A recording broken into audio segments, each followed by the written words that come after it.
Hello everyone, আসসালামু আলাইকুম। আজকে আপনাদেরকে দেখাবো আমি একটি আঙ্কুর গাছের কলম করেছি। এই গাছটা আমি এখন মাটিতে রোপণ করব। তার আগে আমি মাটিতে কিছু সার দিব। যদিও আমি এখানে কোনো রাসায়নিক সার ব্যবহার করতেছি না, এখানে সব আমি জৈব সার দিব।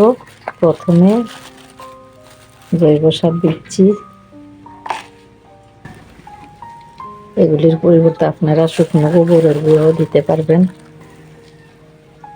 3 কাপ পরিমাণ শিং কুচি,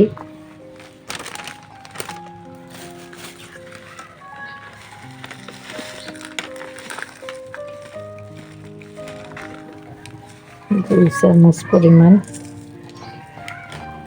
নিম খোল দিচ্ছি,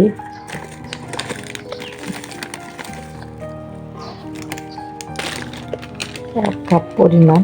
কারণ নিম খোলটা গাছের জন্য অত্যন্ত উপকারী।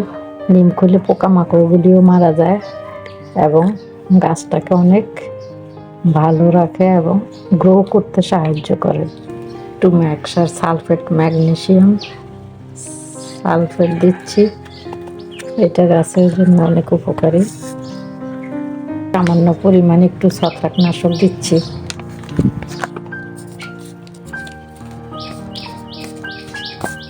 এগুলি আমি মাটির সঙ্গে মিশিয়ে দিব। এরপরে আমি গাছটা লাগিয়ে দেব। এখানে আমি রাসায়নিক কোনো সারই ব্যবহার করতেছি না। এই সারগুলি আমি মাটিতে দিব এবং আপনাদের সঙ্গে শেয়ার করব। দেখতে থাকুন। দেখেন, এটা আমার আঙ্কুর গাছ। এই গাছটা আমি কলম করেছি একটা মা গাছ থেকে। দেখেন, এই আমার আঙ্কুর গাছ, দেখা যায় কিনা জানি না। এই যে দেখেন, এটা আমি কলম করেছি একটা মাদার গাছ থেকে। আমার আঙ্কুর গাছ আসলে হয় না, আমি অনেকবার লাগিয়েছিলাম নার্সারি থেকে কিনে এনো, কিন্তু হয়নি, মারা যায়। তাই এই গাছটা আমি নিজে কলম করেছি একটা মাদার গাছ থেকে। দেখি এখন কি হয়। এখন কলমটা আমার মনে হয় হয়েছে। এই যে দেখেন, গাছ দেখা যায়। এটাই আমি আজকে লাগিয়ে দিব আর আপনাদের সঙ্গে শেয়ার করব। গাছটা আমি যদিও টবে বসাবো না, মাটিতেই বসাবো, দেখি কি হয়। এই যে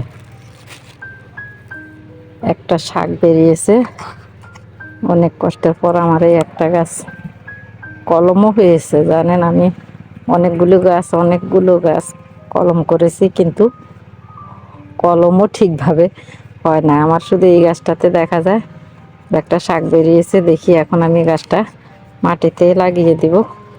বাকি আল্লাহর ইচ্ছা, আল্লাহ পাক কি করে জানি না। এভাবে লাগিয়ে দিব।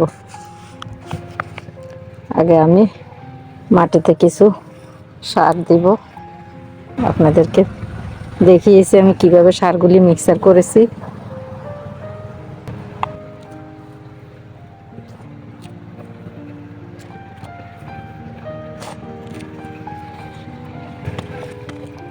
জায়গাটা আমি আগেই জোর করে নিয়েছি।